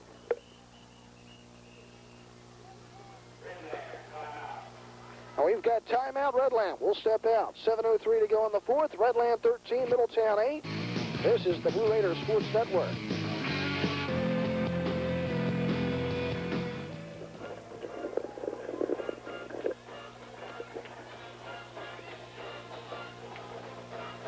So Redland with the timeout. They have a 4th down and 2. And with Miller, the punter, you always have to watch a fake in this situation, especially on Middletown side of the field. There's the snap. He will punt it away. Down to the far side. It'll take a dead bounce and down at about the 17-yard line. Matt Demme standing by on the sideline, able to find out more about Chris Rogers, and let's go down to him. Chris Rogers was feeling sick. He just came out of the game. He's sitting on the bench, and he won't be back. Thank you, Matt. And, you know, the flu's been going around a lot this week. I know some of the other sports teams in Middletown have lost a lot of players this week because of flu-like symptoms. That's one thing you really can't control, injuries and sickness. You can control how you play on the field to the most extent, and you control a lot of things, but sickness and illness and injuries are just one thing that's just a freak thing, and because of that, we're seeing Zeiters almost exclusively at wingback instead of getting spelled out there by Chris Rogers. 6:54 to go in the fourth. 13-8 Redland leading. Middletown 1st and 10 at their own 18. Slot near side. Backs are split behind Bill Baker. Back to pass. Pump fakes. Now looking. Throwing deep down the near side. It's intercepted at the 40. Back the other way goes Vance at the 30 to the 20. Hit at the 5, but he's in for the touchdown. Flags thrown. We're going to have a clip against Redland. The touchdown will come back. The interception will not. Bill Baker threw that one up. He had Damian Floyd down the near side, but in front of Floyd was about 2 players, and he just didn't have the arm to chuck it out there far enough, and it was intercepted. Yeah, in that case, John, I mean, the play was open to the outside, but Middletown had it in their mind on first down. They were going to fake the out, the quick out to Damian Floyd, and then send him long. Well, the problem with that is if the defense never bites on the pass, there's no reason for them to throw it long because it's a deception play. It's a double move intended to get the defensive team on their heels, trying to make a play on the out pattern. Well, Middletown never established the out pattern in this game to even make them worry about it. So Redland dropping back in coverage had plenty of time to make a play. Ball never should have been thrown, first of all, and also Middletown should have established the out pattern to the wide receiver before they even try something like that. Just a bad call all the way around for Middletown. Second time in this game, Redland had a touchdown called back. The first time, though, they scored shortly after that penalty. 1st and 10 for the Patriots. Berger rolling left, lobs one to a wide open Black far side, and he's down around the 6-yard line. Actually, Shamanek, and Andy Shamanek picks up the first deep in Middletown territory to about the 6-yard line. And again, it's that back coming out of the backfield that has been such a problem for this Middletown team in this game. They are just not picking up the coverage of the outlet receiver, and it's something that either a linebacker or the safety has to do, and no one's doing it. You see that guy coming wide open, you've got to make a play, and nobody did. 1st and goal to go for Redland. Backs are in the eye. Berger will give left side. Miller following the blocks. He's in for the touchdown. Touchdown, Redland. And it's now 19-8 in favor of the Patriots. You know, Bill Baker for Middletown has had no pass completion since the 3rd play of the 2nd quarter. I'm kind of surprised with that type of a stat here in the second half that the Raiders just didn't put him back in at wingback and go with maybe the backup. Chortnoff, or even Monroy. Yeah. I mean, you've got to go with the guy who's in there for you. He hasn't had much of a chance, to be honest, because Middletown has not thrown the ball much. Extra point kick is no good. We will step out. 6:24 to go in the fourth. 19-8. Redland leading Middletown. This is the Blue Raiders Sports Network. Metzler's Hillsdale Nursery in Londonderry Township has a variety of plants and flowers like hollies and azaleas. They sell young plum and crabapple trees. In December, don't forget that Metzler's has Christmas trees. They even have mulch. Metzler's is open 8 a.m. till 7 p.m. weekdays, 8 till 5 on Saturdays. That's Metzler's Hillsdale Nursery at Hillsdale Road and Gyers Church Road near Sunset Golf Course in Londonderry Township.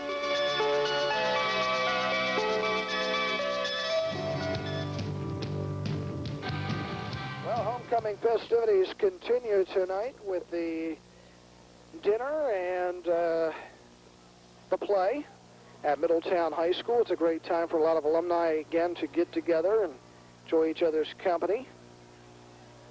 If you have not sent in your alumni dues and you're a Middletown alumnus, we ask you to. It's only $2. Helps the Middletown Alumni Association with their newsletter. Here's the kickoff for Redland, taken by Treader, who has been very quiet in this game, but he finds a big hole after the 35 to the 40. He's got 1 minute. He will go all the way to the 30, the 20, the 10, 5. Touchdown to Middletown is back in it. Touchdown return for Mike Treader. And might I say that he is no longer quiet in this game. Just a big return for Middletown, and the return game has been quiet the entire way for Middletown, both punts and kicks, and Treader takes it straight up the midfield from his own 15-yard line, and good blocking up front. And I was just thinking right before they returned that ball, I'm thinking to myself, Middletown can't do it offensively, and they aren't stopping them defensively turnover-wise anymore. They need a big play. Maybe it comes from the special teams. Bang, there's Treader right up the field, 85 yards for the touchdown. Raiders will go for the 2-point conversion to hopefully pull them within 3 with 6:12 to play. Baker over center, split backfield. Siders goes in motion to the far side. Baker straight back to pass, looking, throws, tipped high in the air. It is intercepted by Redland in the end zone. So it will remain a 19-14 game in favor of the Blue Raiders, or rather the Redland Patriots. Middletown trailing by 5 with 6:12 to go. But the important thing is, John, Middletown right back in this football game. If they can make something happen defensively, they've stopped Leroy Miller all game long. As long as they don't give up the pass, they're in good shape to at least get the ball back and have a shot at winning this thing. And this is a game that Middletown in the second half, and I said this in the first half, Redland did not know coming in Leonard Brown was not playing. So they prepared as if he was going to play. They were able to make adjustments defensively at halftime. And Bill Chase and his crew made excellent adjustments, totally shut down Middletown's offense in the second half. But you know, if Middletown does get the football back, I really do think they should change quarterbacks, put Baker back in that wing-back position. I think Redland's defense realizes that Zeiders has been so busted up with what's happened in this game that the Raiders are going to be too timid to give him the football anymore. By putting Baker over there, you can still mix it up, and you know, Baker's arm just hasn't been coming through here in the second half of this contest. If you've got a guy who can throw the ball with more zip, and I think Victor Monroy can do that. Steph Chortnoff possibly can do that. They're going with Baker because, one, he's the senior, and two, he's very poised and inspires his team, but that may be the move. Redland comes up with the hard low line drive kick at the 40-yard line, and that's where they will take over 1st and 10. The one thing about that, though, John, is you definitely want to keep Baker in the game, and that would be at wingback. And that would take a receiver like Zeiders possibly off the field, and he is an excellent receiver for this Middletown team, one of their leading receivers out of the backfield.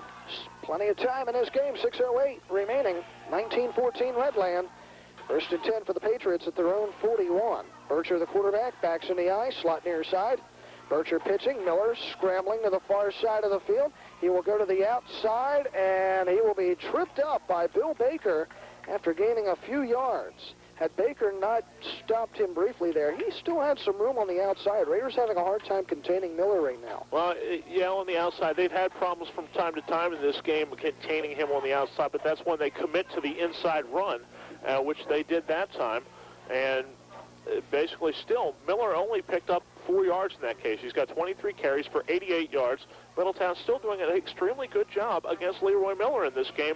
They are, for the most part, shutting him down. 2nd down and 6 for Redland at their own 45-yard line. They lead it. Backs are in the eye.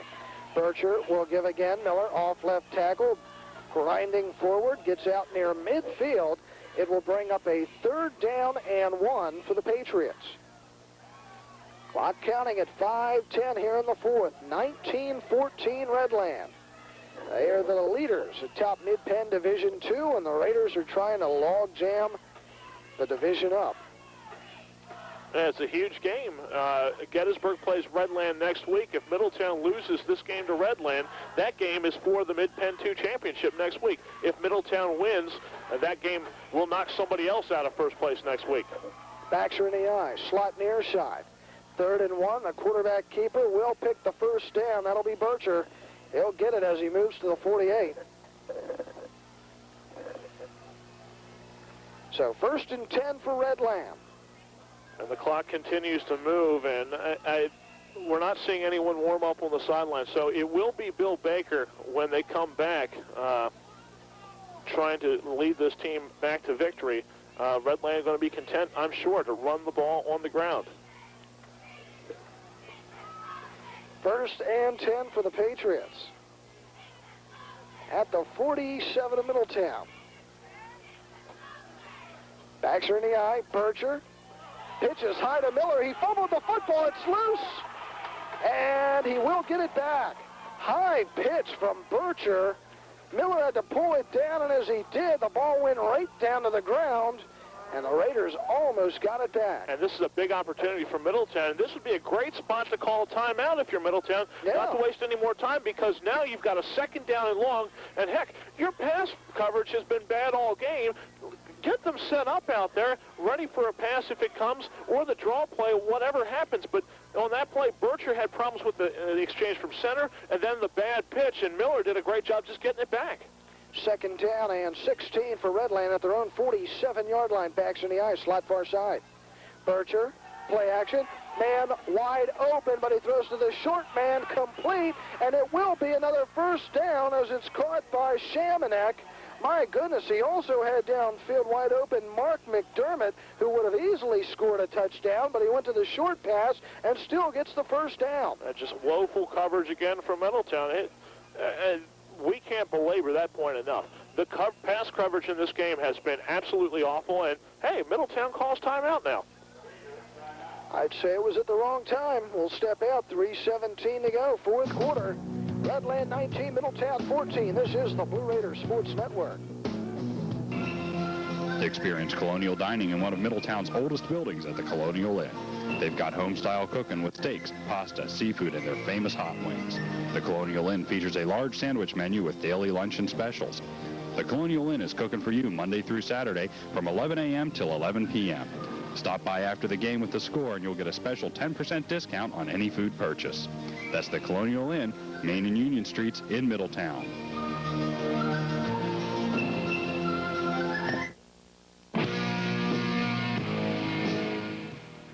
Well, the Raiders secondary has certainly had its share of problems in this contest.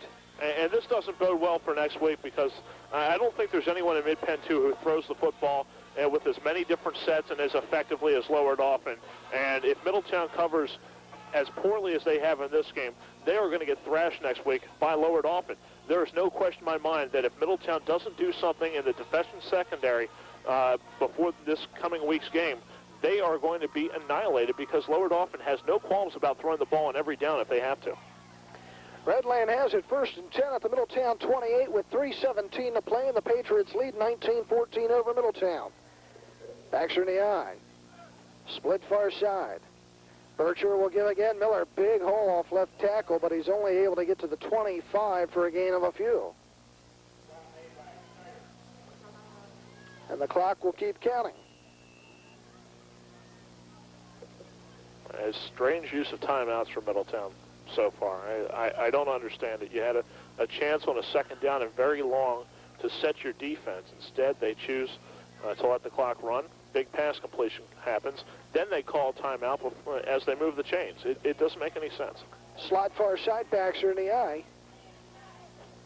Bircher, 2nd and 7, gives to Miller again off left tackle. He will get inside the 25 to about the 23, and now they will stop the clock again for a Middletown timeout. So we'll step out. 2:34 to go. Redland 19, Middletown 14. 3rd and 5 coming up for the Patriots on the Blue Raiders Sports Network. John Wilsbach, Brian Kaiser, Steve Leedy, Matt Demme, Roger Garber, Randy Cochran, John Redinger. We're at Middletown homecoming 1996, where Redland leads 19-14. The Patriots have a 3rd down. I'd say it's about 5.5 yards to go. That's a big play for Middletown. They make a defensive stop here. They get the ball back. They don't stop Redland here.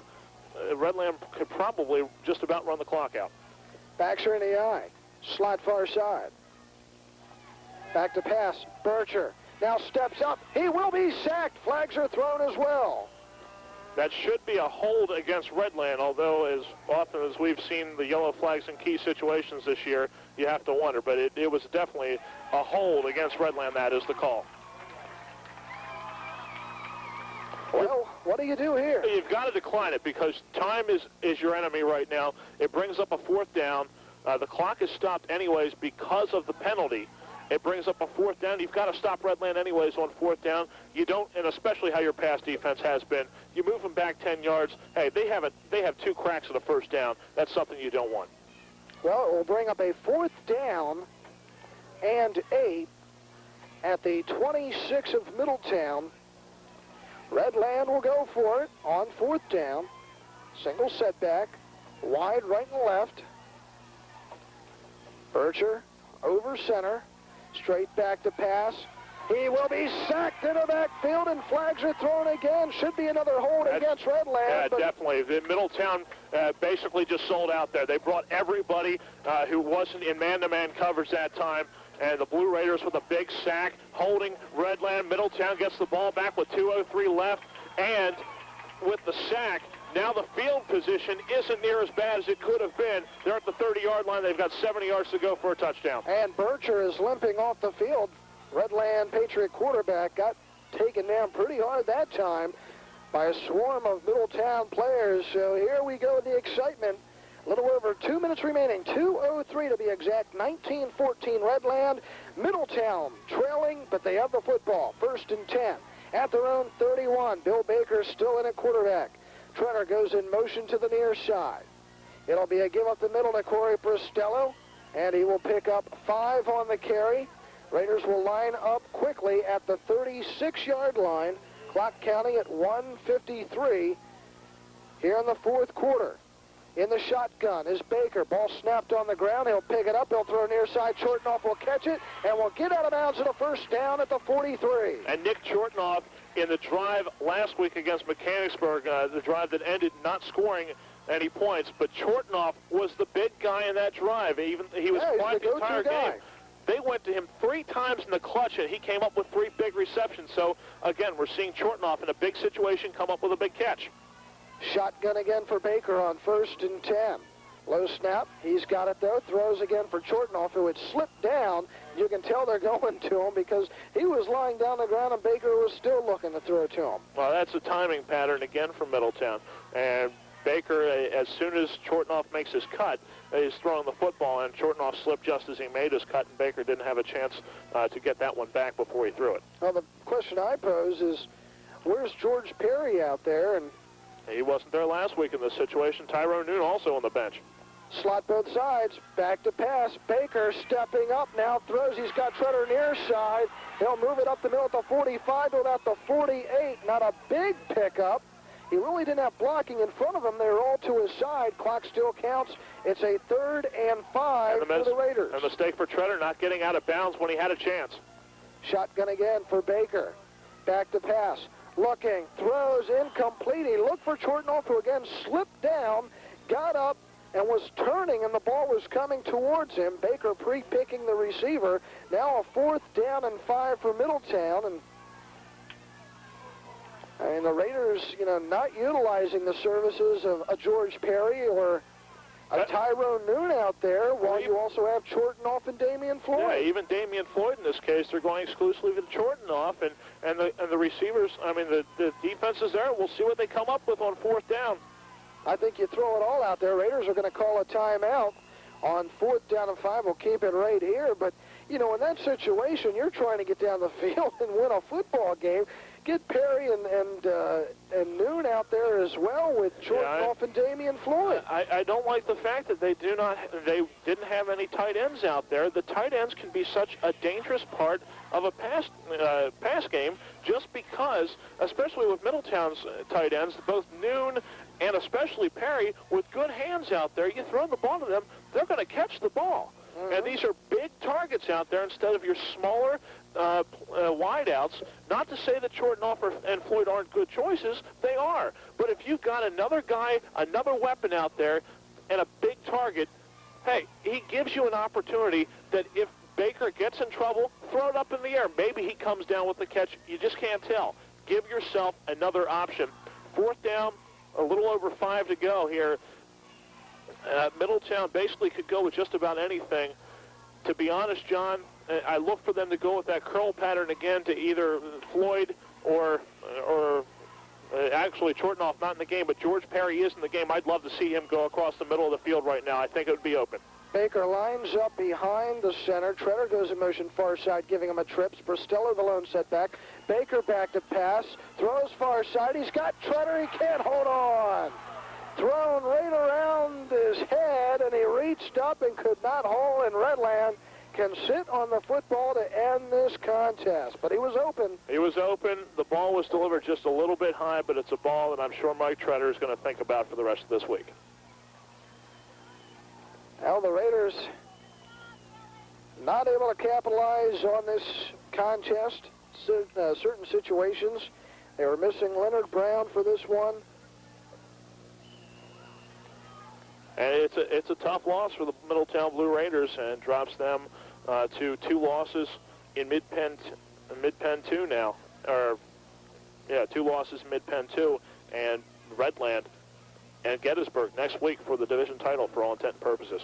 So the Patriots will line up over center, and Bircher will put the knee down, keep the clock counting. For the most part, Raiders' chances are nil of getting into District 3 playoffs. Clock counting under a minute. Redland will stay unbeaten in Mid-Penn Division 2 as they lead it 19-14. Raiders will suffer their first homecoming loss since 1992 as Redland downs it again. So a very disappointing performance on the part of the defensive secondary for Middletown. And also offensively, just different situations did not pay. And that is many times the case. So the Redland Patriots will stay unbeaten in Mid-Penn 2. The record now 5-2. Middletown slips to 4-3. Final score, Redland 19, Middletown 14. Back with the post-game show on the Blue Raiders Sports Network.